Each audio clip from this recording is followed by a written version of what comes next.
Hello guys, welcome back to my YouTube channel. आज का हमारा प्यारा सा वीडियो लेक्चर बेस्ड है आपके एक टॉपिक के ऊपर जिसका नाम है स्टैंडर्ड सेल पोटेंशियल। तो गाइस, आज जो हम लोग पढ़ने जाएंगे वो स्टैंडर्ड सेल पोटेंशियल निकालेंगे, that is also called EMF. लेकिन ईएमएफ में चलने से पहले आपको कुछ चीज़ें और भी सीखनी होंगी, तब जाके आप ईएमएफ की वैल्यू इजी वे में निकाल सकते हो। तो गाइस, सबसे पहले हमें जो यहाँ पढ़ना होगा वो हमारा टॉपिक है इलेक्ट्रोड पोटेंशियल। क्या पढ़ना है? Electrode potential. तो आप सबसे पहले ये देखोगे कि इलेक्ट्रोड पोटेंशियल क्या होता है। ये मैंने एक मेटल कंसीडर किया और इस मेटल को हमने डिप कर दिया किसके अंदर? इसी के बने हुए इलेक्ट्रोलाइट्स के अंदर। ठीक है, this one is a electrolytes और ये इलेक्ट्रोलाइट्स किस फॉर्म में है? आयंस के फॉर्म में। आप इजी वे में देखो कि this one is a metal can consider as a M, और साथ में यहाँ पे जो इलेक्ट्रोलाइट्स है in the form of ions, that is metal ions Mn plus. Sir कैसे? एग्जांपल नहीं समझ में आ रहा। आप ये देख लो कि ये मेटल कौन है? जिंक है, और ये किस सॉल्यूशन में डूबा है? जिंक आयंस में Zn2 प्लस। या फिर ये कॉपर हो सकता है, कॉपर आयंस में डिप हो सकता है। सिल्वर इलेक्ट्रोड्स हो सकता है, सिल्वर आयंस में डिप हो सकता है। तो गाइज, मैं सबसे पहले बात करूँ कि ये इलेक्ट्रोड पोटेंशियल क्या है। तो इलेक्ट्रोड पोटेंशियल जो होता है वो पोटेंशियल डिफरेंस होता है मेटल और मेटल आयंस के बीच में। इसका डेफिनेशन क्या बनेगा? इसका सिंपल सा डेफिनेशन बनेगा, the potential difference between metal and metal ions. ये मेटल और मेटल आयंस के बीच में जो पोटेंशियल डिफरेंस है इसे ही आप कहोगे इलेक्ट्रोड पोटेंशियल। ठीक है, अब देखना, इस इलेक्ट्रोड पोटेंशियल को हम लोग मेंशन करते हैं E से, और ये M में be convert into Mn plus, या फिर ये इलेक्ट्रोड पोटेंशियल को हम लोग Mn प्लस ऑब्लिक M में लिखते हैं। तो सर ये है क्या? समझ में नहीं आ रहा। ये समझ में आ जाएगा गाइस। मेटल आयंस में चेंज हो सकता है लाइक दिस, इस तरह से रिएक्शन हो सकता है। मेटल आयंस में चेंज हो रहा है Mn प्लस में, या फिर दूसरा कंडीशन ये हो सकता है कि Mn plus nth number electron gain करे। ये तो n नंबर इलेक्ट्रॉन लॉस करेगा और ये nth नंबर इलेक्ट्रॉन गेन करेगा, तो ये मेटल में कन्वर्ट हो सकता है। एक और अच्छा सा एग्जांपल दें सर इसको समझने के लिए। तो चलो अच्छा एग्जांपल देते हैं। गैल्वेनिक सेल हमने पढ़ा है, आपने भी पढ़ा है। तो जस्ट आफ्टर ये आप देख लो, यहाँ जिंक होता था। जिंक किस में कन्वर्ट होता था गाइज? जिंक आयंस में, that is Zn2 plus, and they can loss their 2 electrons. वही आ जाओ दूसरे केस में, यहाँ पे कॉपर आयंस थे। कॉपर आयंस 2 इलेक्ट्रॉन गेन करके किस में चेंज हो रहे थे? कॉपर में। तो इस कंडीशन को मैं इस तरह लिख सकता हूँ, इस कंडीशन को इस तरह लिख सकता हूँ। अब बात आ रही है कि इलेक्ट्रोड पोटेंशियल के बारे में। इलेक्ट्रोड पोटेंशियल का सिंपल सा डेफिनेशन है the potential difference between the metal, ठीक है, और मेटल आयंस। मेटल और मेटल आयंस के बीच में जो भी पोटेंशियल डिफरेंस होगा वो पोटेंशियल डिफरेंस के बेसिस पे हम उसे बुलाएंगे इलेक्ट्रोड पोटेंशियल। तो this one is the electrode potential. अब बात ये होती है कि सर इसका डेफिनेशन एनसीईआरटी में कुछ और लिखा। क्या लिखा है? The potential difference between the electrode and electrolytes. तो गाइज, इसमें गड़बड़ घोटाला कहाँ पे दिख रहा? कहीं पे नहीं। सिंपल कॉन्सेप्ट है कि ये मेटल खुद अपने आप में एक इलेक्ट्रोड है ना, और ये क्या है? आयंस क्या है? दैट इज द इलेक्ट्रोलाइट्स है। इसको समझने में किसी तरह का कोई प्रॉब्लम क्रिएट नहीं होगा। कैसे? आप जान रहे हो कि मेटल इलेक्ट्रोड्स है और ये मेटल आयंस क्या है? इलेक्ट्रोलाइट्स। तो यहाँ पर हमारा ये भी डिफिनीशन हम कह सकते हैं, the potential difference between the electrodes and electrolytes is called electrode potential. लेकिन गाइज, ये तो डिफिनीशन रहा इलेक्ट्रोड पोटेंशियल का। इलेक्ट्रोड पोटेंशियल के बाद अगला हमारा टॉपिक है स्टैंडर्ड इलेक्ट्रोड पोटेंशियल। कौन सा टॉपिक? Standard electrode potential. ये जो पोटेंशियल आपको दिख रहा, पोटेंशियल डिफरेंस इलेक्ट्रोड और इलेक्ट्रोलाइट्स का वही डिफरेंस रहेगा, वही इलेक्ट्रोलाइटिक डिफरेंस रहेगा। लेकिन इसमें एक चीज़ आ जाएगी, that the term is called standard. और ये स्टैंडर्ड टर्म के बेसिस पे हम इसे कंसीडर कर सकते हैं स्टैंडर्ड इलेक्ट्रोड पोटेंशियल। सर ऐसा क्या होगा कि वो स्टैंडर्ड इलेक्ट्रोड पोटेंशियल में चेंज हो जाएगा? ध्यान देना, मैं क्या बोलूं कि इसका डेफिनेशन जो बनेगा वो क्या बनेगा? The potential difference between the metal and metal ions at STP। कौन सा टर्म आ रहा है यहाँ पे? एसटीपी टर्म आ रहा, यानी पोटेंशियल डिफरेंस वही होगा मेटल और मेटल आयंस के बीच का, या फिर आप इसे कह सकते हो the potential difference between the electrode and electrolytes at STP. ये जो एसटीपी टर्म आता है, ये एसटीपी टर्म क्या हो जाता है, स्टैंडर्ड टेम्परेचर प्रेशर। यहां तीन चीजें आपको स्टैंडर्ड मान के चलनी है। पहला तो टेम्परेचर स्टैंडर्ड है कितना, 298 केल्विन, और ये कितना हो जाएगा 25 डिग्री सेल्सियस। वही प्रेशर कितना, प्रेशर में अगर बात करते हैं तो 1 atm, या फिर बार में बात करें तो 1.013 बार हो गया। थर्ड पॉइंट क्या है, टेम्परेचर हो गया, प्रेशर हो गया। Next one is a concentration, that is 1m। ये तीन कंडीशन अगर आप अप्लाइड करते हो, दैट इज कॉल्ड एसटीपी। तो क्या है हमारा, the potential difference between the metal and metal ions, या फिर electrode and electrolytes at STP are called standard electrode potential. शायद आपको समझ में आ गया कि इलेक्ट्रोड पोटेंशियल क्या होते हैं और स्टैंडर्ड इलेक्ट्रोड पोटेंशियल क्या होते हैं। ये गाइज इलेक्ट्रोड पोटेंशियल जो होता है उसमें हो सकता है टेम्परेचर ज़्यादा हो या कम हो सकता है प्रेशर ज़्यादा हो या कम हो, या फिर मोस्टली जो क्वेश्चन होता है वो कंसंट्रेशन के ऊपर होता है, चाहे तो कंसंट्रेशन ज़्यादा या कंसंट्रेशन कम हो। तो वैसे केस में आप स्टैंडर्ड इलेक्ट्रोड पोटेंशियल नहीं निकालते हो, बल्कि क्या निकालोगे, electrode potential. Standard electrode potential निकालने के लिए हमारे पास ये कंडीशन मेंटेन होने चाहिए, तभी हम इसे कंसीडर कर सकते हैं। तो गाइज आई थिंक सो कि आपको बहुत अच्छी तरीके से समझ में आ गया होगा क्या electrode potential and standard electrode potential. अब जो मैं बताने जा रहा हूँ ये एक वैल्यू है, और इस वैल्यू को निकाला जाता है बाय एन इंस्ट्रूमेंट। ठीक है, ये इंस्ट्रूमेंट से निकाला जाता है। ये कैसे निकाला जाता है ये हम लोग आगे देखेंगे, जिसमें आएगा आपका calculate the standard electrode potential. क्या कैलकुलेट करना है, स्टैंडर्ड इलेक्ट्रोड पोटेंशियल। वो कैसे हम लोग करेंगे वो आगे बताएंगे। अभी फिलहाल उस इंस्ट्रूमेंट से जो मेजर करके स्टैंडर्ड इलेक्ट्रोड पोटेंशियल का जो वैल्यू दिया गया है एनसीईआरटी में, वो वैल्यू ये है आपके सामने। इस वैल्यू को आपको याद नहीं करना है, क्योंकि आपके एग्जाम में जब क्वेश्चंस आएंगे तो उसमें आपका क्या रहेगा, ये वैल्यू दिया रहेगा। ये पूरा ग्राफ नहीं दिया रहेगा, उस क्वेश्चन में जिस स्टैंडर्ड इलेक्ट्रोड पोटेंशियल की ज़रूरत होगी वो स्टैंडर्ड इलेक्ट्रोड पोटेंशियल का वैल्यू दिया रहेगा। तो सर इलेक्ट्रोड पोटेंशियल का कहाँ गया, तो गाइज इलेक्ट्रोड पोटेंशियल का वैल्यू टेम्परेचर, प्रेशर और कंसंट्रेशन के अकॉर्डिंग वैरी होती है, इसलिए उसकी वैल्यू नहीं रहेगी। वैल्यू किसकी रहेगी, स्टैंडर्ड इलेक्ट्रोड पोटेंशियल का। ठीक है, ये आप देख रहे हो, ये आपके बुक में भी अवेलेबल होगा, बहुत ईजी वे में। आते हैं इसका इस्तेमाल हम कहाँ करते हैं, ये कहानी समझ में आ गई।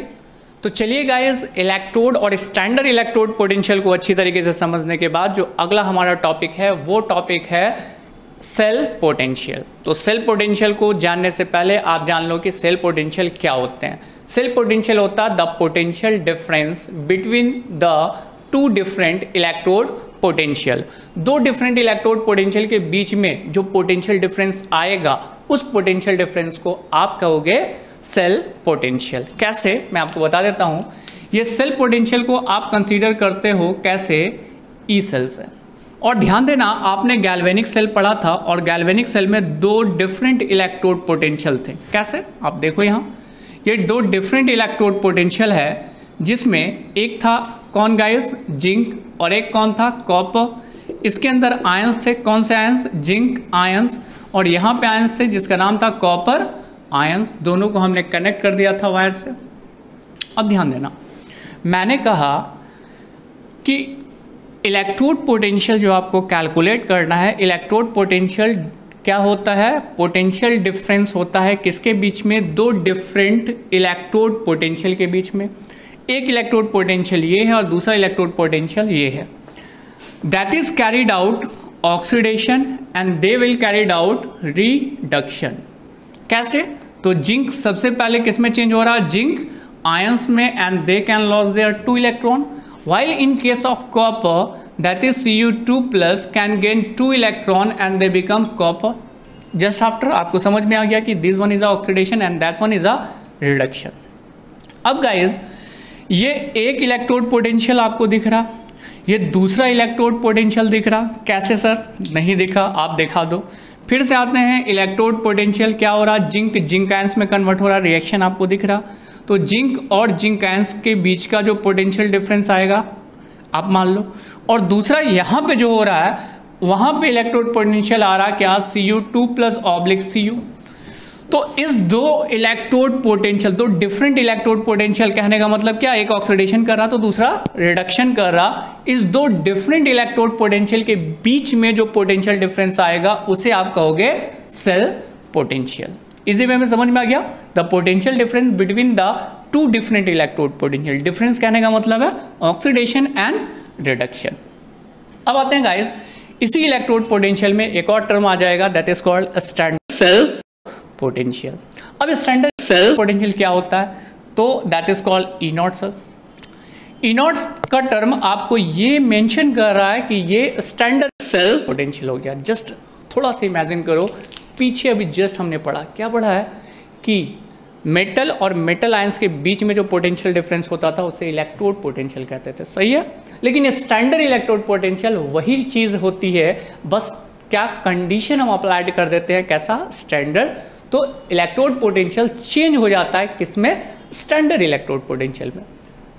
गाइस यहाँ पर भी हम वही करेंगे, जो सेल पोटेंशियल है उसको स्टैंडर्ड सेल पोटेंशियल बनाना है। How it can be occur, it can be occur in a way that you can apply the standard.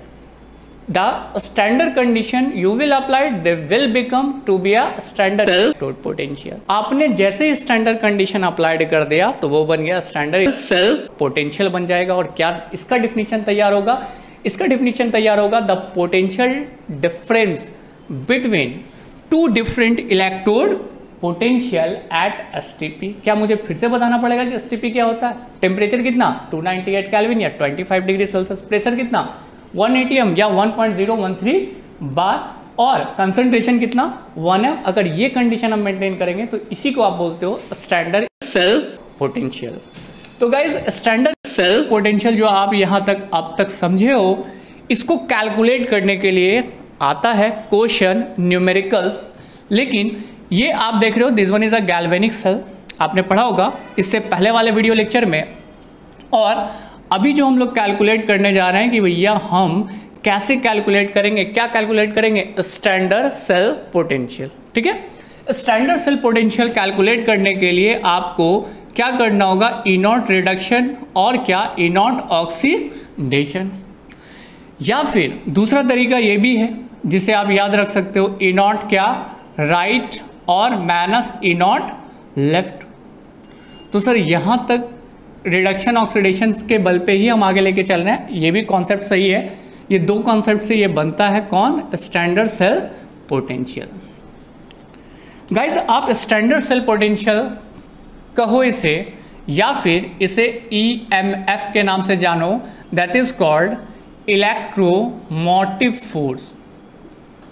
बात बराबर है, चाहे मैं इलेक्ट्रोमोटिव फोर्स निकालने कहूँ तब भी ऐसे ही निकालना है, या स्टैंडर्ड सेल पोटेंशियल कहूँ तब भी आपको ऐसे ही निकालना है, reduction minus oxidation.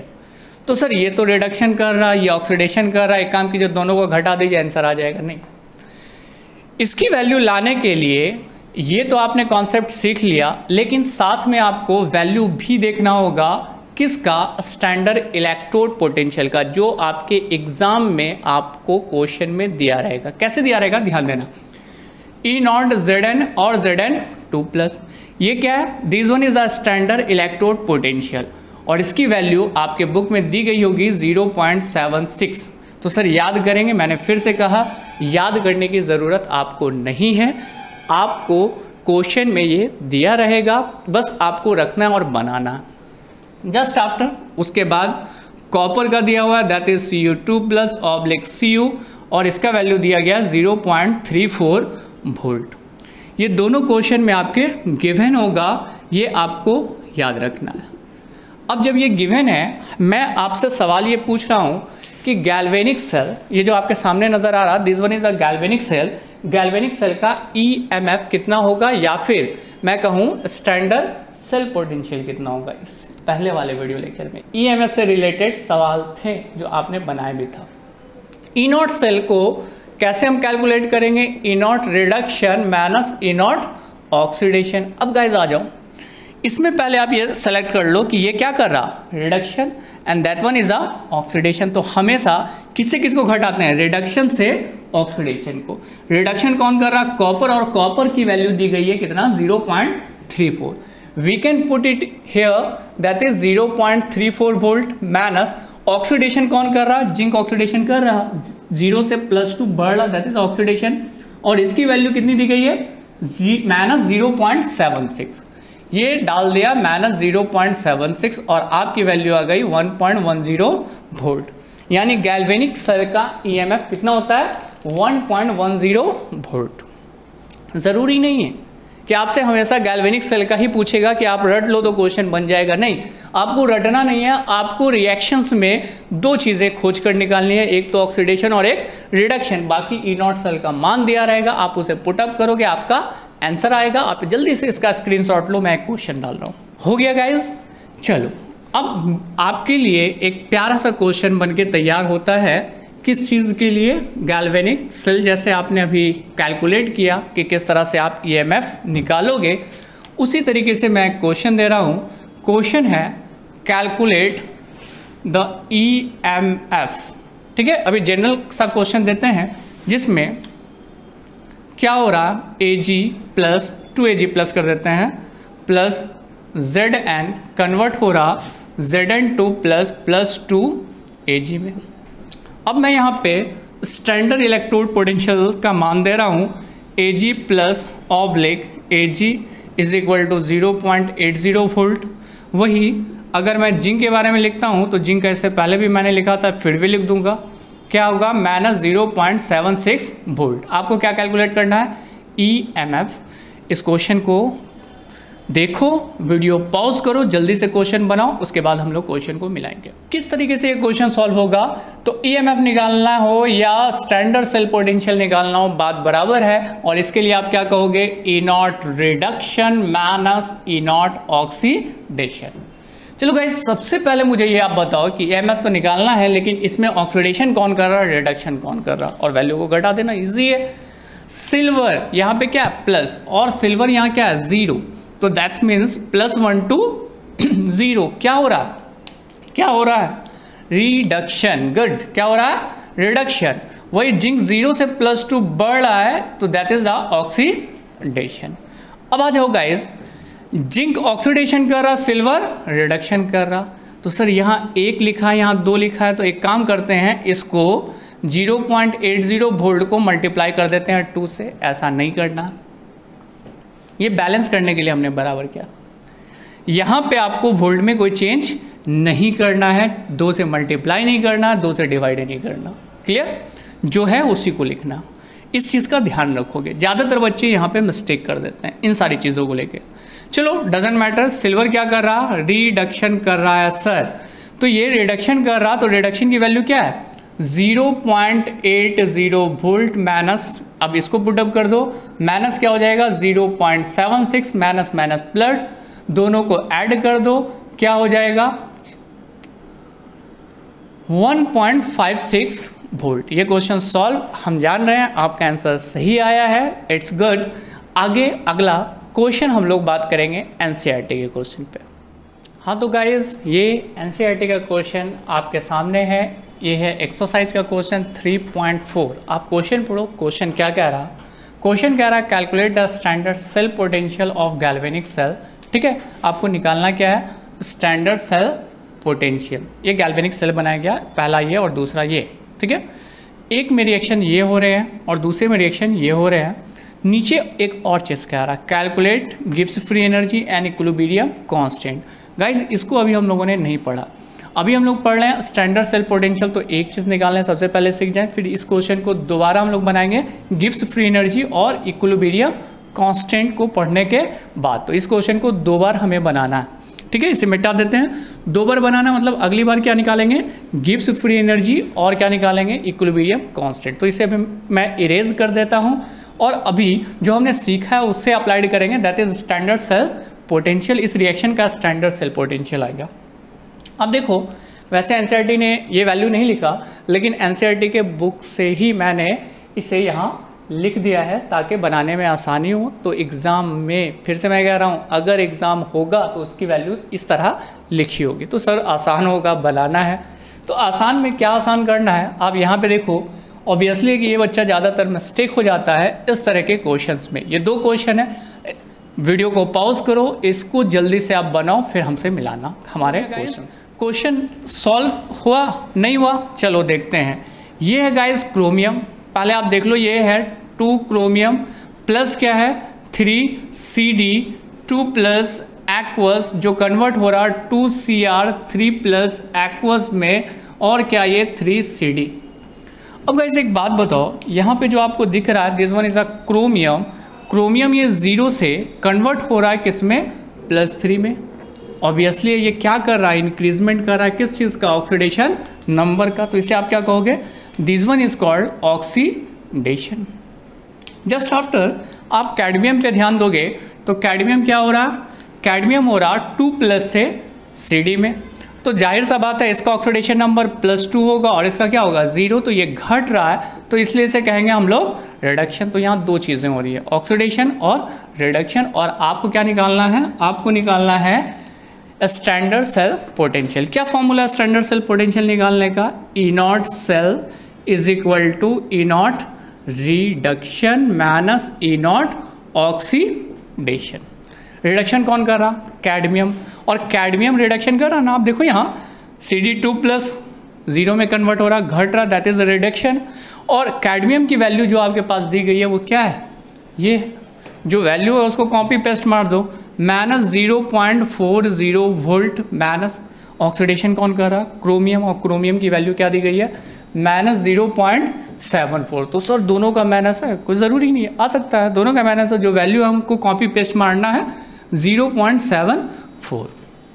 Minus minus हो जाएगा प्लस, और प्लस माइनस माइनस हो जाएगा, नो डाउट घट जाएगा, लेकिन साइन किसका रह जाएगा, प्लस का, दैट इज 0.34 वोल्ट।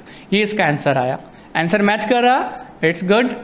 अगर आंसर मैच कर रहा तो अच्छी बात है, नहीं तो नेक्स्ट टाइम ये गलती नहीं करना। और यहाँ से मल्टीप्लाई वगैरह करने की ज़रूरत नहीं है, ये बैलेंस करने के लिए दिया गया, ठीक है। इसे मैं मिटाऊँ, ये क्वेश्चन हो गया। अगले क्वेश्चन पे आते हैं, क्वेश्चन नंबर 2। और सेकंड क्वेश्चन तो सर अब बन जाएगा आपका वीडियो, हम ऑलरेडी पॉज कर चुके हैं। गुड, वीडियो को पॉज कर सकते हो, वीडियोस को बना सकते हो, लेकिन मैं साथ में बना भी दे रहा हूँ।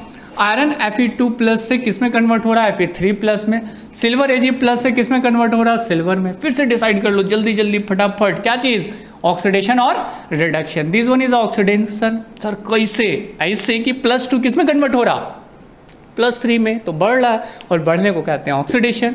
Ag+0 में कन्वर्ट हो रहा, दैट इज अ रिडक्शन। तो सर मेरा आंसर आ गया बेटा, मिला ले, E0 cell is equal to E0 reduction minus E0 oxidation. E0 reduction, reduction का मान कितना दिया गया है, कौन है रिडक्शन, सिल्वर। तो सिल्वर की वैल्यू देख लो 0.80। सर कुछ बचा ही नहीं, खाली कॉपी पेस्ट मारना है बेटा, क्या करे, क्वेश्चन ही ऐसा है, आराम से रखोगे इजी वे में बनेगा, याद रखना। और ऑक्सीडेशन कितना है, ऑक्सीडेशन है सर 0.77, दोनों प्लस में है तो घटा दो, और जब घटाओगे तो सर बड़ा छोटा वैल्यू आ रहा। अब छोटा वैल्यू आया या बड़ा वैल्यू आया, वैल्यू यही होगा। आंसर आपका आ गया, आप बात समझ गए क्या चीज़ का, स्टैंडर्ड सेल पोटेंशियल निकालने का अच्छी तरीके से, ठीक है। अभी कोई भी क्वेश्चन आएगा आप इजी वे में इसे सॉल्व कर दोगे, आई थिंक सो। और आज का हमारा ये वीडियो लेक्चर यहीं ख़त्म होता है। बने रहिए हमारे साथ हमारे इस YouTube चैनल पे। Thank you.